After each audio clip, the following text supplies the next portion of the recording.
The Great Pie Bake-Off. In the small town of Orchardville, an annual event brought together people from near and far, the Great Pie Bake-Off. For this was not just any pie competition. The winner would receive the coveted golden rolling pin and the honor of being Orchardville's finest pie maker for a whole year. Sarah, a young woman with a passion for baking, had been perfecting her apple pie recipe for months. Her grandmother's old recipe had been passed down through generations, with Sarah adding her own twist to it. She was determined to enter the competition and take home the golden rolling pin. On the other side of town, an equally determined baker named Peter was busy preparing his blueberry pie.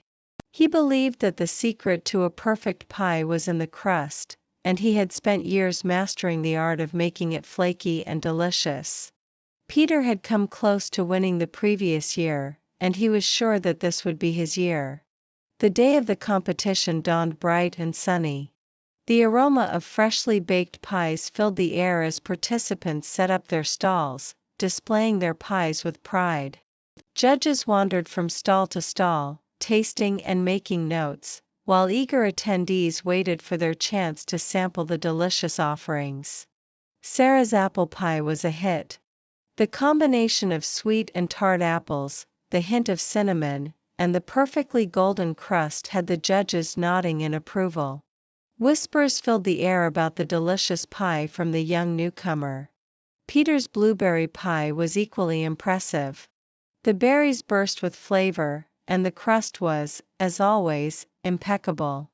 He received many compliments, with some saying it was even better than the previous year's pie. The competition was fierce, with other bakers presenting pies filled with cherries, peaches, and even some exotic fruits. But as the day wore on, it became clear that the real competition was between Sarah and Peter. Finally, the time came for the judges to announce the winner. The crowd held its breath, waiting in anticipation. The head judge took the microphone and began praising the high quality of all the pies. Then, with a dramatic pause, he announced, "This year, we have a tie." The crowd gasped. A tie had never happened in the history of the Great Pie Bake-Off. Sarah and Peter looked at each other, surprise evident in their eyes. The judge continued, "The golden rolling pin will be shared by Sarah's apple pie and Peter's blueberry pie." Cheers erupted from the crowd. Sarah and Peter approached the stage, both beaming with pride. They were handed the golden rolling pin, which they held together, symbolizing their joint victory. The day ended with a huge pie feast. Sarah and Peter set up a stall together, offering slices of their winning pies. The crowd loved it, and the two bakers realized that while competition was fun, collaboration was even sweeter. From that day on, Sarah and Peter became the best of friends.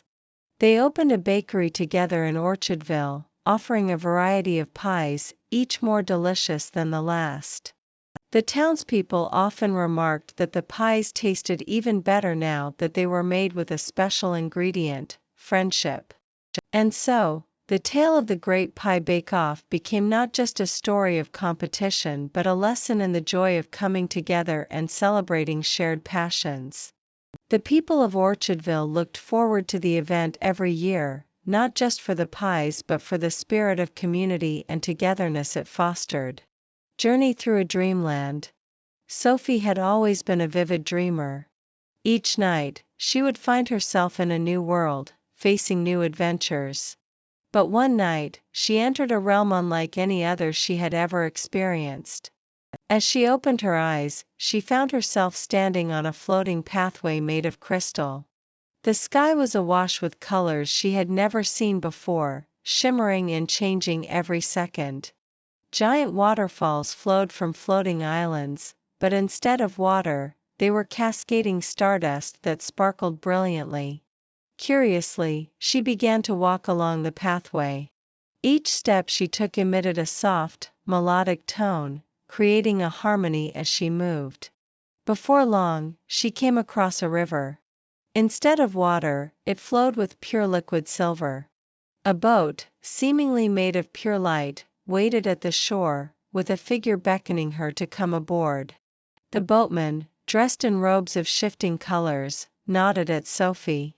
"Would you like to see the wonders of Dreamland?" he asked with a smile that felt comforting. She nodded, her heart filled with excitement.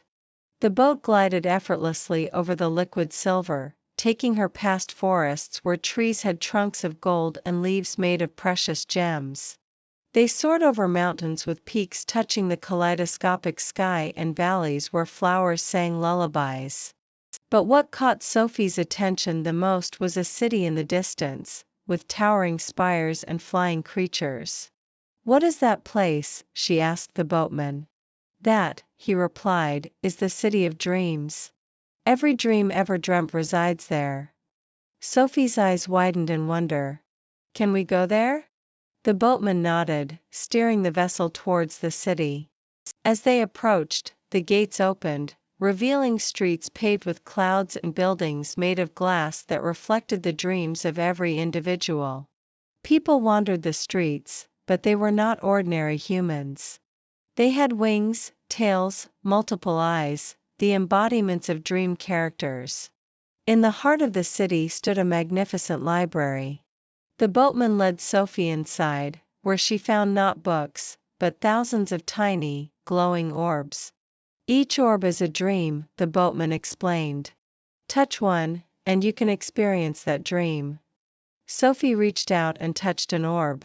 Suddenly, she was flying over vast oceans, diving deep and swimming with creatures of legends, then soaring high with dragons. She touched another and found herself dancing on the rings of Saturn. She could have spent an eternity in that library, but the boatman gently reminded her that they had to leave. "Dreamland is vast, and there's still so much to see," he said. Reluctantly, Sophie left the library. They ventured through gardens that changed with one's mood, valleys where one's deepest thoughts echoed, and hills that held memories from the past. She realized that Dreamland was not just a place of fantasy but also of emotions, memories, and reflections. As the journey continued, Sophie felt a pull, a gentle reminder that this was, after all, a dream. The vibrant world around her started to fade, and the comforting voice of the boatman echoed, "Remember this journey, for dreams have a way of becoming real." Sophie awoke, the morning sun streaming into her room. The memories of Dreamland were fresh in her mind. She realized that the feelings and experiences were genuine while it was a dream. With a newfound appreciation for her dream adventures, Sophie began to pen down her journey, capturing the essence of the magical realm she had explored. And so, each night, as she closed her eyes, Sophie would eagerly await her next adventure, knowing that Dreamland held endless possibilities and that every journey would be worth telling.